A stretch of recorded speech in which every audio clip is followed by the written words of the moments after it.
Good afternoon. I'm Susan Eisenhower with EI Live. I'm an expert in residence at the Eisenhower Institute at Gettysburg College. What a pleasure it is to be with you today. Before we get started and I have the opportunity to welcome my guest, I just want to say because of technical difficulties today, I asked all of our listeners if they were interested in submitting questions in advance.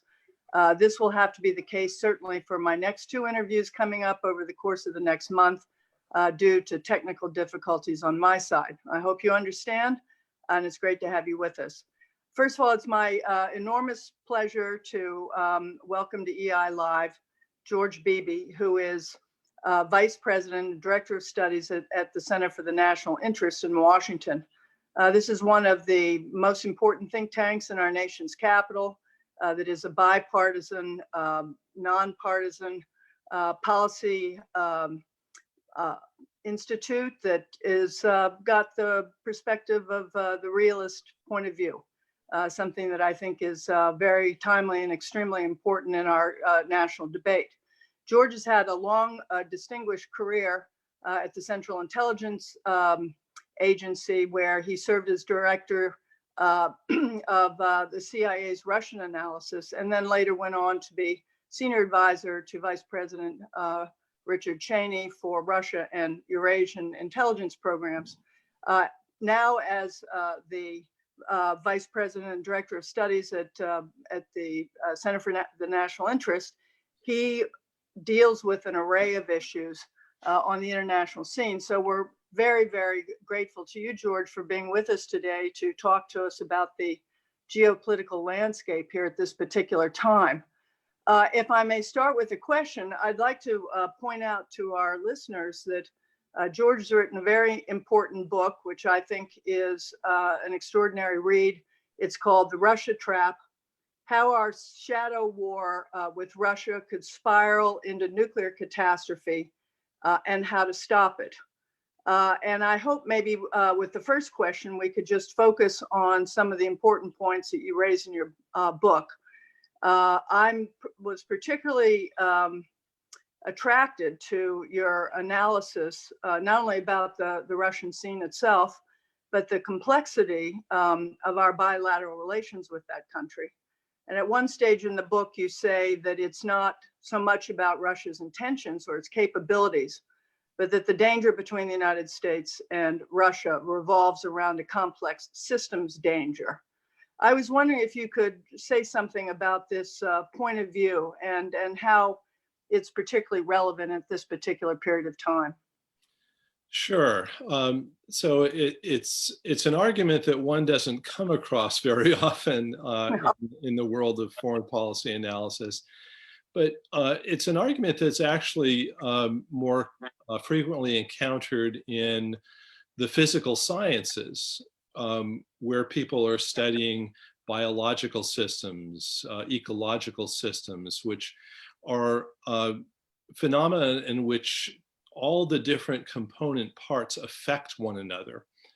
And small developments in one part of the system can produce big outcomes because of the interaction of factors, the way different things can amplify one another, what they call feedback loops.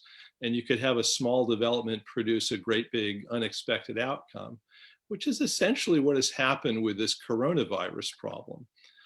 This started very small, and there's some uncertainty as to whether it started in a Chinese research lab or whether it started in a wet market in Wuhan.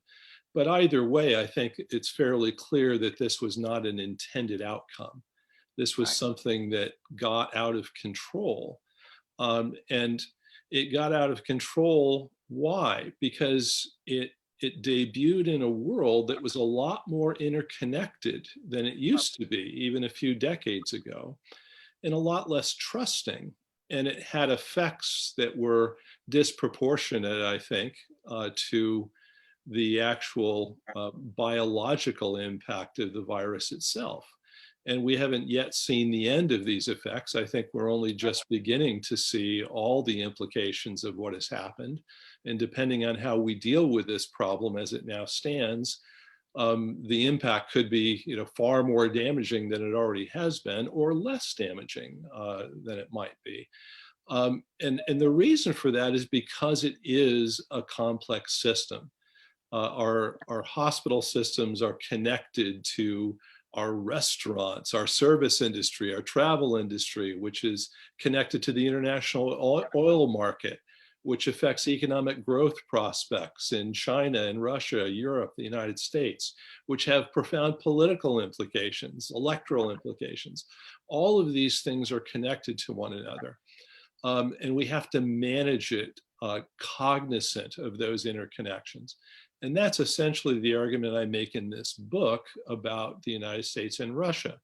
Not focusing so much on pandemics and biological threats, but other kinds of interconnections between the United States and Russia, economically, politically, militarily, societally, that are connected in ways where small developments might spiral into big problems that'll be very difficult to manage. And the book is essentially an analytic description of what that complex web of interconnections looks like, number one, and also a warning about the ways that things might get out of hand. And then finally, a prescription for what do we need to do to make our relationship less fragile, less susceptible to catastrophic disruption. In much the same way that I would argue that one of the lessons of coronavirus is not that, hey, you can identify an emerging viral threat early enough to really prevent it and snuff it out. That's almost impossible to do. But rather, we need to make the world system less fragile, less susceptible to catastrophic damage from this sort of thing. And there are ways that we can do that that are not at all impossible. George, you are, among other things, in this relationship, an expert on cybersecurity. And so I'm wondering how in this particular state of global, I love your word fragility because it's such a powerful word, but as all countries around the world are uniquely vulnerable at the moment, do you see that there might be, do you think countries are inclined to be messing around more in the cybersecurity area, or is there almost a unique opening right now to begin to discuss ways of cooperating, not just on this virus, but on cybersecurity, where I think you point out in your book, there are no rules of the game. Right. Well, I think we're in a paradoxical situation right now where some of the threats that we face, that's our local corgi here, I apologize. Some of the threats that we face are threats that we cannot address successfully unilaterally on our own. We have to cooperate, at least to some degree, with other powers to deal with these threats. The cyber field is one of these. There aren't rules of the game, number one. And number two, the state of cyber technology is such that no state can effectively defend itself against cyber intrusions from other actors, whether they're state actors or non-state actors. The systems are simply too vulnerable to penetration.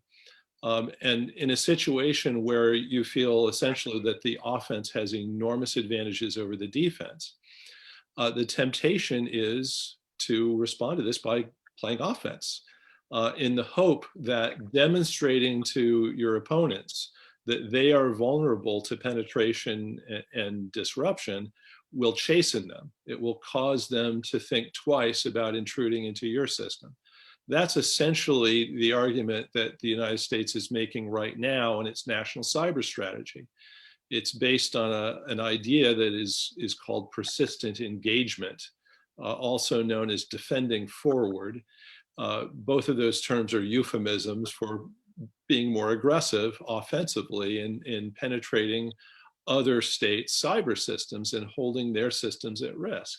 And the hope is that this would produce what the theorists call an agreed competition, that the two sides will recognize that we're each going to do this to the other, and that the boundaries of that competition will emerge naturally. We'll understand through daily interaction where our respective red lines are drawn, what's permitted, what's not. Now, I regard this as a fairly dangerous way to approach all of this, because of those complex connections that I talked about earlier. Cyber is connected to pretty much everything in the bricks and mortar world. And so what that means is that what happens in the digital domain is not necessarily going to remain in the digital domain. There's a high likelihood that it could spill over into the bricks and mortar world in dangerous ways. So the stakes, in other words, of all of this are fairly high. Number two, I think the danger we're running in this persistent engagement is that we'll discover where other countries' red lines are drawn after we cross the red lines. Right. And that I regard as a particularly hazardous approach, because the implications of crossing another state's red line might be rather severe. And just as an example, I'll point out what I think happened in 2016 with Russia in interfering in the US presidential election. I think the Russians crossed a red line. I don't think the United States realized it was a red line before it got crossed. And I certainly don't think the Russians realized it was a red line before they crossed it. But it had fairly significant implications for US-Russian relations that have not yet fully played out, I believe. They could have been much worse than they've been so far. But it's an example of how states can misjudge how other countries are going to react to things that they do. And they could disproportionately assess the severity of what they're doing, and then get into disputes over what actually happened and whether states are overreacting and what are the intentions behind all of this. So cyber is an area that I think is quite fraught with problems, a lot of misperception, a lot of incentives for escalation that are built naturally into that system, and a lot of potential problems that could flow from it.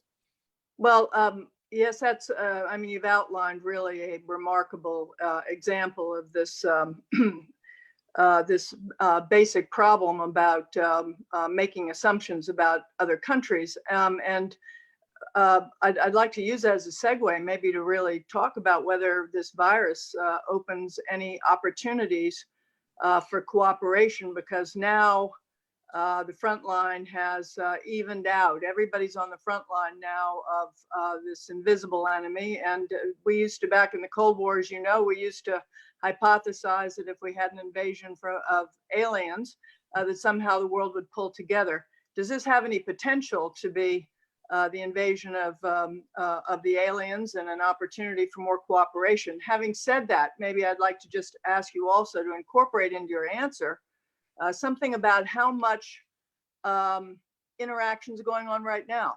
From what I understand, there are only a handful of people who are authorized to speak to officials in the Russian Federation on any kind of a cooperative effort. I might be a little outdated in that, but maybe you could tie that all together in speculating on whether we have any opportunities in front of us right now.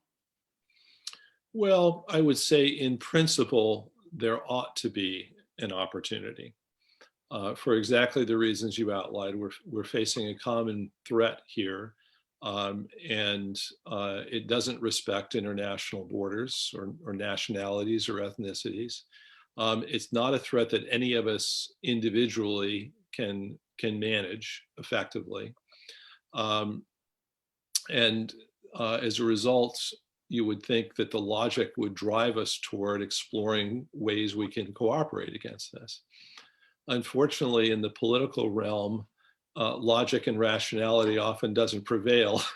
Right. I wish it did, but that can sometimes not be the case. And we're in a situation right now that is much more emotional than rational. And when you're reacting emotionally and when you're reacting out of fear to things like this, it can diminish the opportunities for cooperation that a rational actor might easily identify. And you can end up doing things that maybe are counterproductive, maybe actually undermine your own national interests, but nonetheless make sense from the logic of emotion, fear, and politics of the given moment. I worry that that's where we are right now. And calls for retaliation against the Chinese for unleashing this virus on the world, for example, are one example of that. I fear we could be in for a backlash against some of the epidemiological modeling that's gone on, and Right. a backlash against expertise more broadly, a dismissal of any of the experts as knowing what they're doing, which I think some criticism and careful scrutiny of forecasting and assumptions is certainly in order. Wholesale rejection of expertise altogether, I think, would certainly be destructive for everyone. So we have to be careful in all of this. I guess my bottom line is that we need a pragmatic balance in how we approach all of this. There's going to be some competition that goes on among the great powers that will be exacerbated by coronavirus. There are going to be pressures for decoupling of economies, of addressing supply chain vulnerabilities between the United States and China, for example. And some of that is necessary and has to take place. What we have to be careful of is overreaction, seeing the pendulum swing too far in a direction. The more we can approach this in a balanced way, the better off we'll be. Right now, I'm afraid the United States politically is not in a condition where we can approach things in a balanced, pragmatic, rational way. And I hope we get to that point soon, but it doesn't appear that we're close to that right now. I'd add, George, it seems to me right now we're at what you might call sort of a cultural perfect storm. A number of big factors have been going on for a long time, with the political idea that all the jobs went overseas and the rest of it. This underscores that. But I think the thing that distresses me most, and I'm going to sound like I just wrote a book about the 1940s and 50s, is that nobody really wants to take responsibility. It's not just here in the United States. Nobody really wants to take responsibility for the fact that all of these countries, except a handful, maybe smaller than a handful, got caught flat-footed with respect to preparation. And so just to underscore what you're saying, we may not have a mature enough political culture at the moment to be able to accept that responsibility and avoid the temptation of turning it into some kind of new confrontation, maybe just a rhetorical confrontation, but a confrontation nevertheless.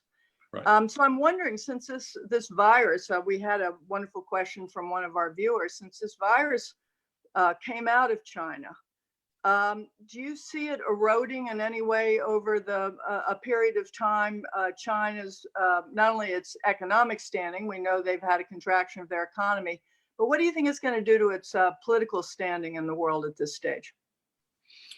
Well, I think that's an open question right now, and I could see it playing out in several ways. However, I think on balance, if I had to make a forecast, I think it will hurt China's standing more than help China's standing. The Chinese obviously didn't handle this particularly well. They were far less than transparent about this emerging danger. They attempted to cover up what was going on in Wuhan for an extended period of time. I'm not sure that they've even today achieved a very good level of transparency about what's going on. That unquestionably will erode trust in the Chinese leadership around the world, and that's not a good thing for Chinese soft power. I think the Chinese economy is going to be in for some turbulent times as well. And they have an economy right now that is based on things that are going to be less sustainable in the wake of the virus. One is the outsourcing of manufacturing to cheap Chinese labor. I think there's been an assumption for a long time in the West that this was, a low cost or no cost phenomenon in terms of our own interests. And we no longer regard it that way. And it's not just in the United States where you're seeing this trend. That's going on all over the world. And that is a threat to Chinese growth projections over time. And I think finally, there's a reaction more broadly to Chinese mercantilism. Their ability to take advantage of an open international trading system and exploit it for their own purposes in ways that are essentially unfair. And a lot of people have been pushing back rather gently at first, but with increasing force over time. And I think that pushback is going to accelerate in the aftermath of this virus problem. None of that bodes well for Chinese power over time. So I think this doesn't mean that China is going to contract, that it will recede in absolute terms in terms of its international influence. But I think the rate of its ascent is likely to diminish, and there will be more formidable resistance to what it's been doing, primarily from the United States, but also from Europe and other countries. Well, George, you're as well aware of this as I am, because we're part of a community that debates these issues, but certainly the foreign policy community is rather divided about whether the uprisings, you might say, or the demonstrations, whatever, that are going on around the world with respect to the shutdowns and the cessation of economic activity, whether that's going to actually overthrow some of the governments that we have been watching very carefully, like Putin's Russia or Xi's China, or whether actually this is going to be used as an excuse for a broader crackdown in those countries, and actually perhaps even some uncomfortable moments here in this country with respect to how those demonstrations are handled, or in India, elsewhere. Mm-hmm. In looking at the public reaction to this and the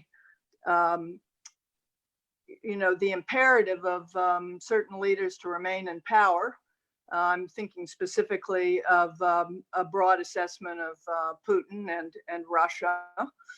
Is the way he's handling Russia in the middle of this crisis, is this going to undermine his power? And if so, is that going to induce him to crack down, or is there any possibility he could be replaced in any way? And you could almost ask the same question of a number of other countries that are vulnerable to this as well.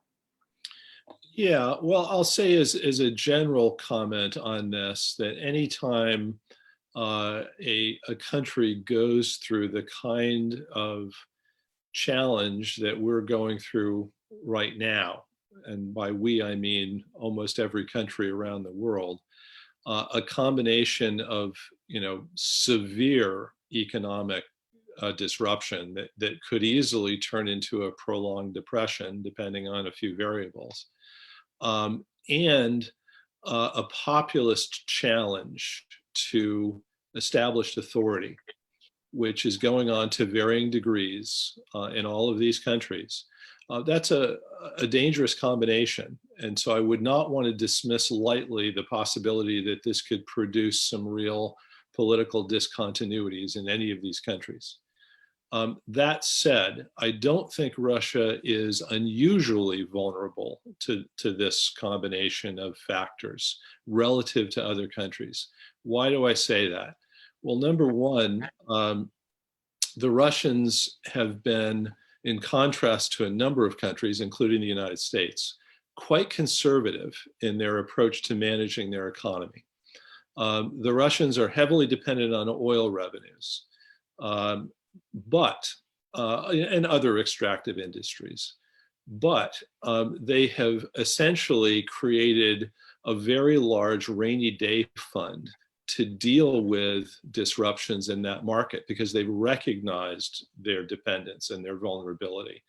And so in contrast to a lot of petroleum exporting states, they have an ability to weather some turbulence for an extended period of time. So it is not necessarily going to lead to a catastrophe there.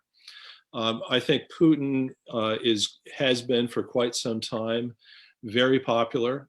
His popularity is widespread. He's not dependent on one particular segment of Russian society. And as a result, I don't think the perception of Putin's rule is one that makes him, particularly vulnerable. There aren't challengers out there that are ready to step up and begin to attract a lot of popular support. Putin is viewed as a factor for stability more than anything else. So I don't dismiss the notion that the Russians face some dangers here. I think they do, as do we and other countries, but I wouldn't put them out there on the spectrum as particularly in danger relative to other countries. Other countries that are more vulnerable, that are also in the extractive area. I mean, you can think of some in Latin America, of course, and Venezuela has been in terrible shape for a long time. Yeah, I would put the Venezuelans out there at the top of the list. I think Iran is in a particularly difficult situation for a combination of reasons. So those would be the ones that I would look to first. And if these sorts of changes, of course, oftentimes the factors driving that kind of change are structural, rational. You can measure them, but sometimes they're also emotional, and there can be a psychological effect on other countries when they see one country go down. It increases the chances that the phenomenon will spread. So, if Venezuela goes down, Iran goes down, I think the chances that more countries would begin to suffer through political change would increase as a result. Yeah, well, it's fascinating. We really are at a very, very fluid. I still want to go back to that wonderful word fragile you used before. That really describes, I think, also our political environment. It's a very fragile political environment. I'm a great believer in everybody keeping their heads. I've never met anybody who got through a crisis and panicked that came out on the other end better off for it. So this is what we have to do. I really do commend to everybody watching this program George's extraordinary book, The Russia Trap. And George Beebe, thank you so much for being with us today. It's really been an honor for us and a real opportunity to hear from one of the great pros. Susan, thank you for the invitation. It's always a pleasure. Well, thank you. So to our watchers out there, I'd like to remind you that next week, April 28th at 4 o'clock, same time, same station, the Eisenhower undergraduate fellows at the Eisenhower Institute at Gettysburg College will be holding a panel on the economic stimulus. And boy, that's another timely subject, all part of this great complex system, is it not? So all the best to you this evening. Thank you for being with us. And thank you again, George Beebe. Thank you.